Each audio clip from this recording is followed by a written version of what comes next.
If you're watching this right now, it isn't random. You didn't just happen to land here between one scroll and the next. Heaven arranged this moment because God has a specific word for your heart. Do not give up on this person. You know exactly who I'm speaking about. The one who has lived in your prayers, who visits your thoughts at midnight, who makes you wonder whether to keep believing or finally let go. You've carried hope until your arms are tired. You've watched the silence stretch so long it almost sounds like an answer. You've asked, Lord, is this you, or am I fooling myself? Listen closely. God is not careless with the seeds he plants. He does not place holy desires in your spirit simply to tease you with what you can never have. When the Creator marks a connection, it carries weight. It reaches beyond emotion and into assignment. That is why this bond refuses to fade, why ordinary distractions don't erase it, why your spirit keeps circling back even when your mind tries to move on. What comes from God carries endurance. The ache you feel isn't insanity, it's intercession. The waiting isn't punishment, it's preparation.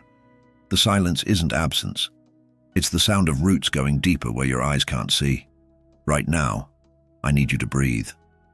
Let your shoulders drop. Feel that small, steady peace under the noise. That is how heaven speaks, not by panic, but by peace that surpasses understanding, the kind that stays even when circumstances don't. Your story is not late. Your prayer has not been ignored. You're not standing at the end.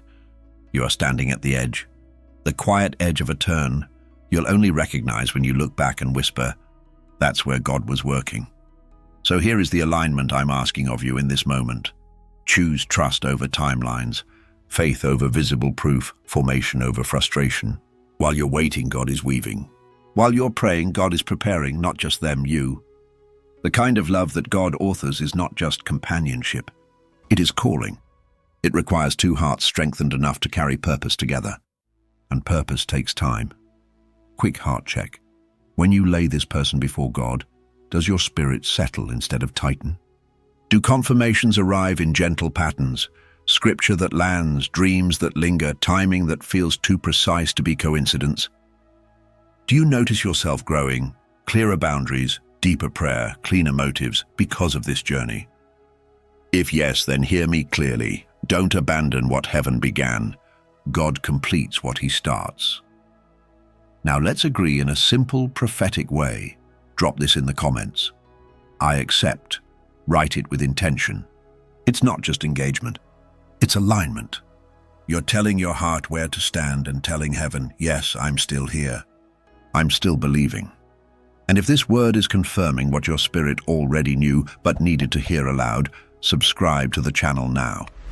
Not just to follow another video, but to stay connected to the guidance that will steady you through the next steps of this process. Your heart won't walk this road alone. Chosen one, let us lift the veil on what looks like nothing happening. In the kingdom, apparent inactivity is often the most active season of all. God rarely builds destiny in the spotlight first.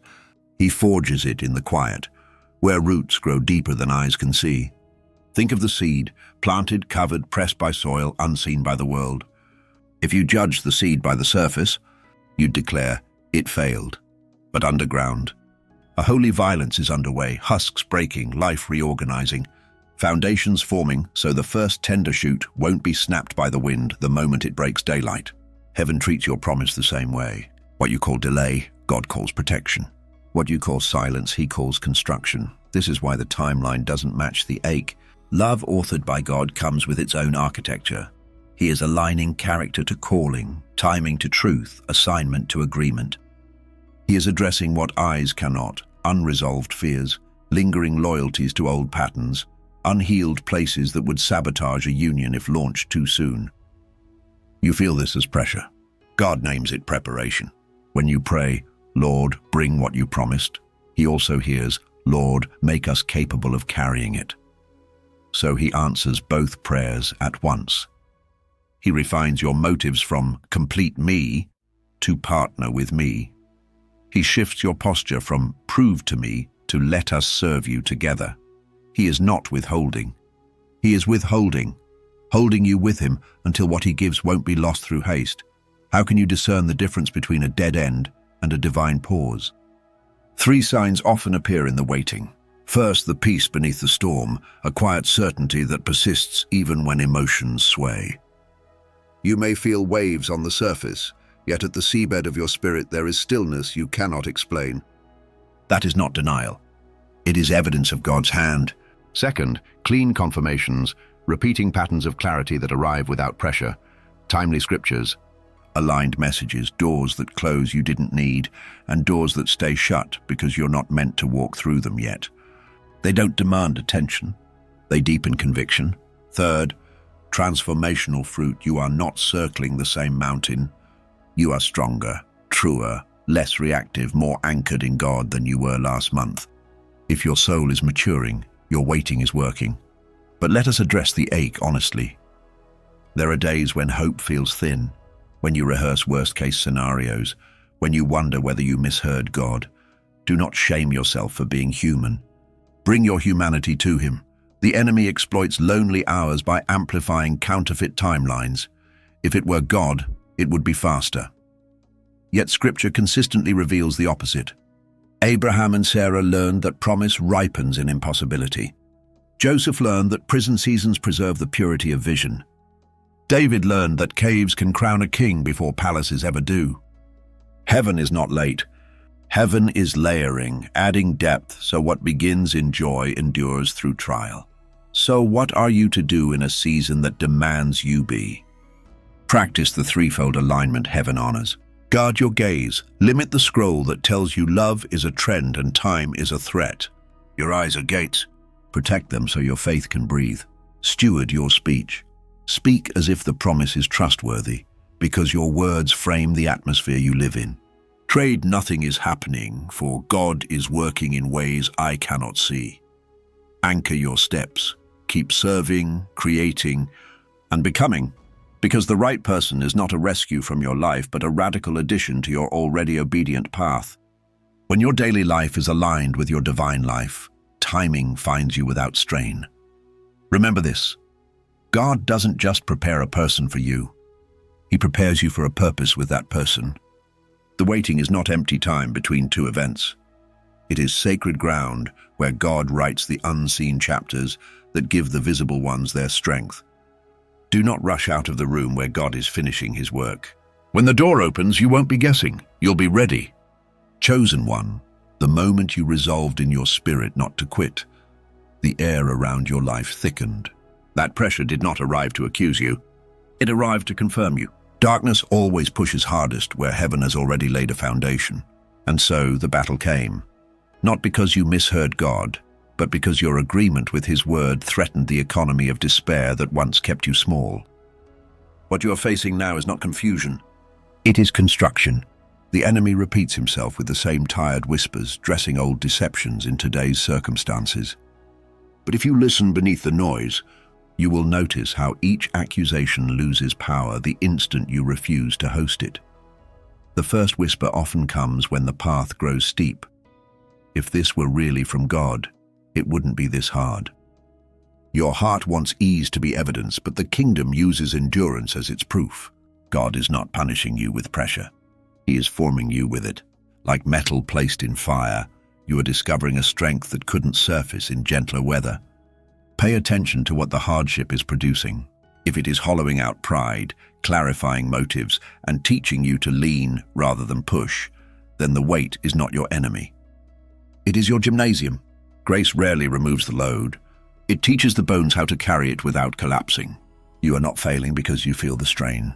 You are being fitted for the mantle that strain demands. Then comes the quiet, and with it the second whisper.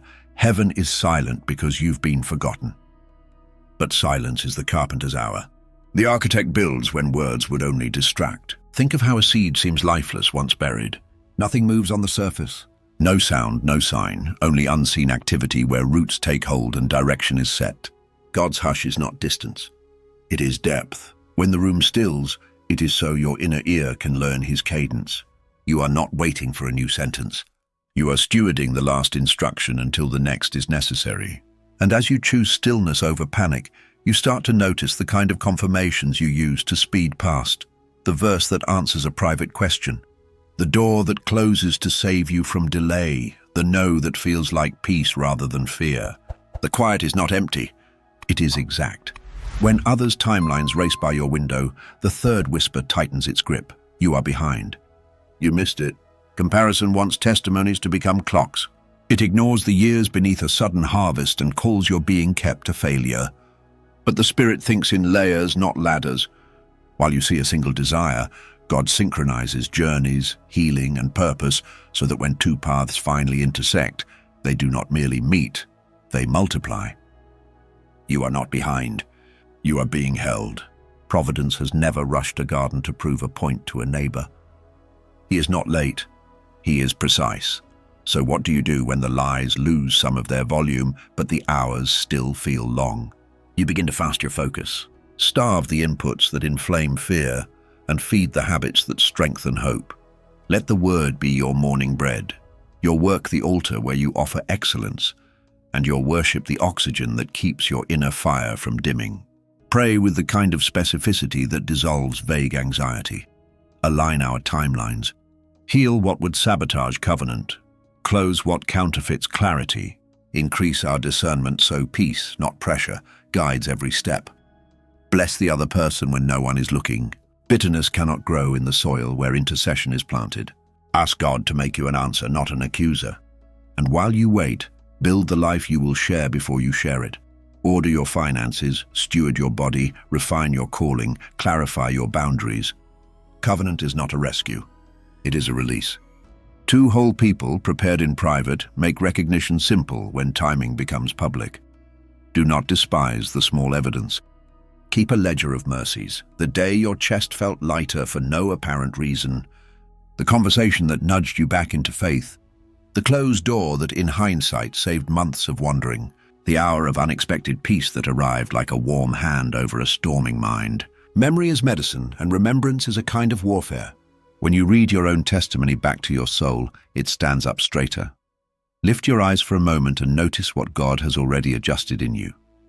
You are slower to react and quicker to ask. You are kinder with yourself and stricter with your standards. You do not confuse loneliness with leading or quiet with quitting. You are learning the difference between hunger and hurry. This is growth that only waiting could fund. And while you may not see motion on the surface, the architecture beneath your days is changing. The scaffolding of impatience is coming down. The load-bearing walls of trust are setting, and the windows of discernment are opening where drafts once blew through unchecked. You will not be the same person who began this stretch. The promise will not be the only thing that has matured. The person receiving it will too, so breathe. Let your shoulders soften. Let your jaw unclench. Say out loud what your spirit already knows. Hard is not a verdict. Quiet is not a void. And someone else's pace is not a prophecy about you. You are being fitted to your future. The lie that tried to exile you from peace has been named and therefore disarmed. You are not waiting as a beggar at a locked gate. You are standing as a steward in a garden that is doing exactly what gardens do between planting and bloom. And when the appointed hour ripens, and it will, you will step forward without the frantic energy of one who clawed their way through. You will move like one who was carried by a wiser rhythm. The promise will fit, not because the world relented, but because your heart was shaped to hold it. Chosen one, there is a kind of quiet that does not empty you. It edits you. It trims what cannot travel, pares back what would tangle the promise, and teaches your soul to breathe at heaven's pace. This is that quiet. It is not punishment for wanting too much. It is protection from carrying what is not yours. You have mistaken the stillness for abandonment because your former life ran on noise, and noise felt like proof that something was happening. But the author does his cleanest work off stage. If you could see the blueprint spread across his table, you would stop grieving what he has not yet delivered and start blessing him for what he has already prevented. In this silence, God is making you fluent in the language your future will require. He is training your instincts to choose peace over panic, truth over urgency, and intercession over interrogation. You are learning to notice the difference between a door and a distraction, between timing and temptation, between a counterfeit that promises relief and a covenant that bears fruit. Counterfeits rush you toward the appearance of arrival. Covenants mature you for the weight of arrival. One flatters your longing, the other forms your character. Desire can be loud, Formation is often whisper quiet. Trust the whisper. You have asked how to know the difference, and heaven has been answering you in textures rather than headlines. Counterfeits pull you into performance. You begin auditioning for acceptance and bargaining with your standards. Covenant draws you into authenticity. You rest into truth, and your standards become a shelter rather than a script. Counterfeits inflate emotion and starve purpose. Conversations circle needs but avoid assignments. Covenant expands joy and deepens mission. You pray better, work wiser, and sin less around them without being told. Counterfeits crack your boundaries and call it chemistry. Covenant honors your boundaries and calls it love. You do not have to force this clarity. You only have to be honest about what your spirit feels after the excitement settles. The Holy Spirit is not moody. His witness remains steady the morning after. Do not fear the doors that close in this season. A holy no is a mercy dressed as disappointment.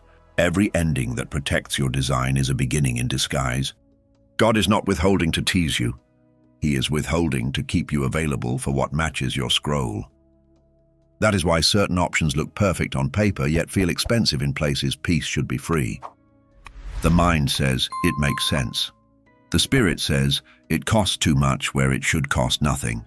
Listen to the bill peace is handing you. While you wait, you are not idle.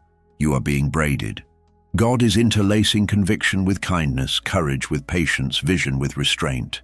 He is giving you the kind of strength that does not announce itself, yet everything around you benefits from it. Watch how your habits begin to prophesy. The way you steward money without fear, the way you choose rest without guilt, the way you speak blessing over someone who once triggered your doubt. These are not small adjustments. They are scaffolds for a home that can hold joy without leaking. Let your prayers grow up with you. Instead of make it happen now, pray make me ready for what happens. Instead of change them, pray change anything in me that would mishandle what I'm asking you to trust me with. Instead of give me a sign, pray give me a spine that keeps me upright when signs are scarce. Heaven honors the one who wants endurance more than evidence. When you pray like that, delay stops feeling like a hallway and starts behaving like a hand, steadying you, guiding you, coaching your heart not to sprint through doors that require a walk. There is a softness returning to you that is not naivete. It is healed discernment. You will not confuse vigilance with suspicion anymore. You will not call isolation holiness. You will not bury your need for companionship under spiritual language. You will tell the truth about your ache without letting it steer your steps. This is what alignment sounds like when it speaks from a healed place. I am willing to wait for what fits my call, and I refuse to wear what only flatters my wounds. When you speak like that, the atmosphere around you begins to clear. People reveal themselves quickly. Paths either brighten or blur, and you do not need 1,000 confirmations to do what peace already told you. Do one more brave thing in the quiet. Bless the life you have while you believe for the life you're promised. Set a table for the future without despising today's portion. Answer messages, finish assignments, keep promises to your body, laugh at something that requires no explanation, and let joy prove to your nervous system that it is safe to hope again. Joy is not a betrayal of your longing. It is strength for the bridge between now and not yet. The joy of the Lord is not a mood. It is a muscle. Use it. When heaven lifts this curtain and the next scene opens, you will recognize how necessary this act was. The patience you are building will keep you from outrunning grace. The humility you are cultivating will keep you safe when honor finds you. The focus you are practicing will keep your love from becoming a hobby and restore it to its rightful place, a ministry. And when the fulfillment steps into view, you won't scramble to prove you deserve it. You will simply step into the shape you have been training for. You will not have to convince the promise to stay. Your character will make staying easy. There is a way to wait that does not drain you, a way to carry promise that does not fracture your days into before and after. It begins when you stop treating the promise like a finish line and start receiving it as a teacher. The promise is not merely something you arrive at. It is something that arrives in you piece by piece as God weaves capacity into your character. Every ordinary hour becomes a rehearsal for extraordinary stewardship.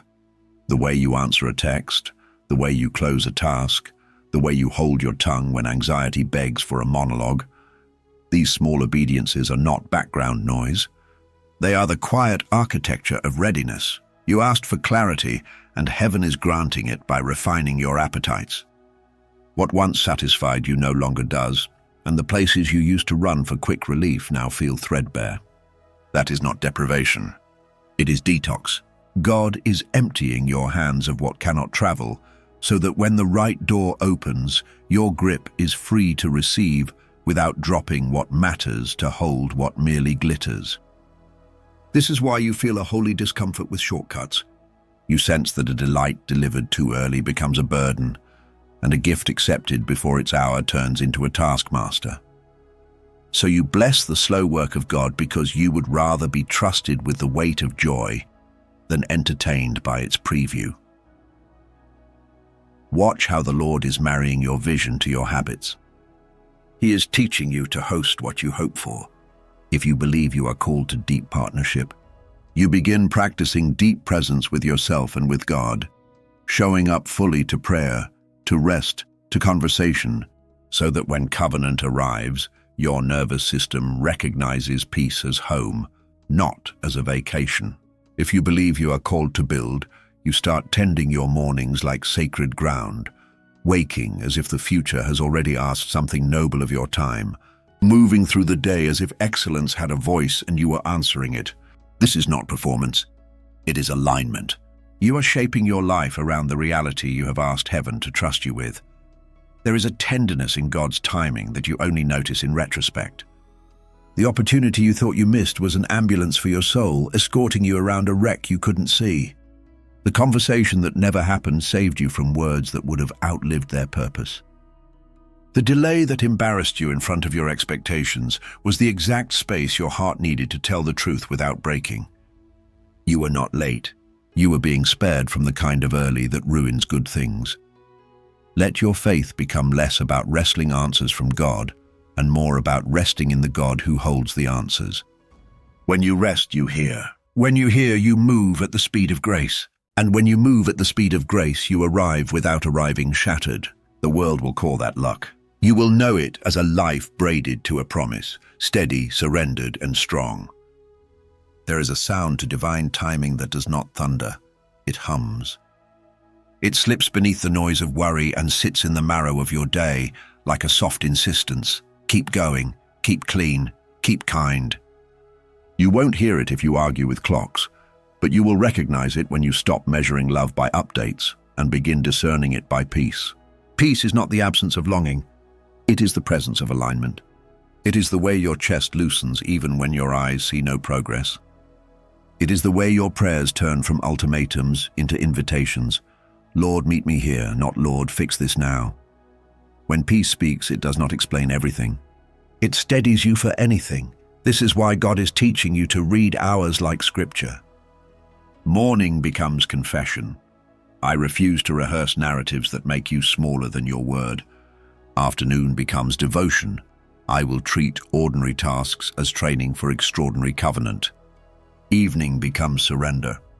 I lay down the need to know and pick up the grace to trust. You are not wasting days. You are translating them. Time that once felt like a tunnel is turning into a sanctuary, and your waiting no longer drips with panic. It drips with promise. Do not confuse silence with verdict. Heaven often answers with assignments. You asked for a sign, and God handed you a stewardship. Heal that fear, forgive that memory, finish that chapter, bless that room with order. The heart you will hold tomorrow is protected by the heart you tend today. So you sweep the corners of your inner life the way you would prepare for a guest you honor, not out of anxiety, but out of reverence. Love is not just the person you pray for. Love is the atmosphere you are becoming. Notice how the Spirit is untying you from urgency. The counterfeit insists, hurry or you'll lose it. The holy whispers, be whole or you'll break it. Urgency grabs. Wholeness gathers. One is fueled by fear of missing out. The other is born from the certainty that what is authored by God does not need to be wrestled into place. You are learning to tell the difference, and in that learning your discernment matures from curiosity into clarity. The red flags you once painted white now speak in their true color, and the green lights you overlooked begin to glow with a calm you can finally trust.